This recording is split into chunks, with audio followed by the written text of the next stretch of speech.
ఇది వాగ్దానం అంటే చంద్రబాబు గారు వచ్చినప్పుడు వాళ్ళ ఊరికి చెప్పారట, జగన్మోహన్ రెడ్డి గారు ఈ ప్రాజెక్టుని 41 మీటర్స్ కే కుదించారు, నేను ముఖ్యమంత్రి అయ్యాక నన్ను గెలిపించండి, నేను ముఖ్యమంత్రి అయ్యాక ఈ ప్రాజెక్టుని 45.7 మీటర్స్ కి ఫినిష్ చేస్తాను అని వాళ్ళకు మాట ఇచ్చారంట. అన్న మీరందరూ ఎవరికి ఓట్లేశారు? అన్న మీ అందరు ఎవరికి ఓట్లేశారు? ఎవరు మీ ఎమ్మెల్యే? ఓట్లు ఎవరికి వేశారు?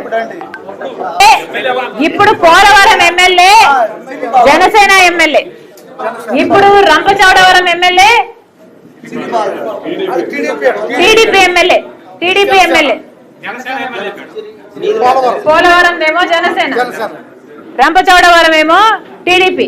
అంటే వీళ్ళను నమ్మించి మీరు ఓట్లు వేయించుకొని మీరు గెలిచాక జగన్మోహన్ రెడ్డి గారు ఏదైతే 41 మీటర్స్ కు చేస్తానన్నారో నేను 45 మీటర్స్ కు చేస్తాను అని మాటిచ్చి కూడా మాట తప్పుతున్నారు అంటే ఇంకా చంద్రబాబు గారి క్రెడిబిలిటీ ఏమిటో ఆలోచన చేసుకోవాలి. అన్నా చెప్పండి.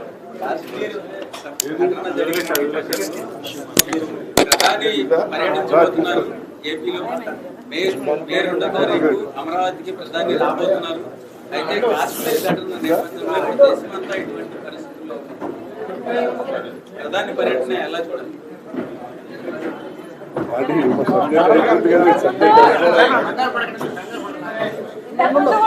ప్రధానమంత్రి గారు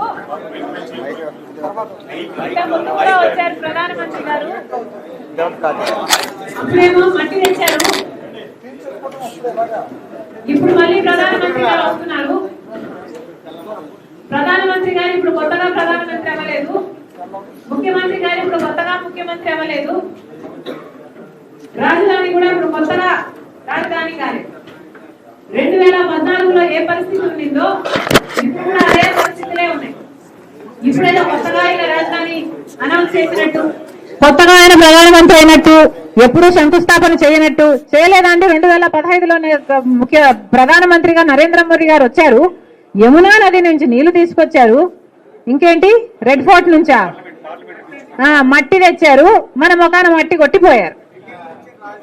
ఢిల్లీని మించిన రాజధాని కూడా కడతామని చెప్పారు. అయ్యిందా? అప్పుడు ఏమైనా గాడిదలు కాసారా? 5 ఏళ్ళు ఏం చేశారండి? ఇప్పుడు మళ్ళా కొత్తగా ప్రధానమంత్రి అయినట్టు, మళ్ళీ ఈయన కొత్తగా ముఖ్యమంత్రి అయినట్టు, మళ్ళీ ఇప్పుడు కొత్తగా వచ్చి శంకుస్థాపన చేస్తాడట. అప్పుడు మట్టి కొట్టారు, ఇప్పుడు సున్నం కొట్టిపోవడానికి.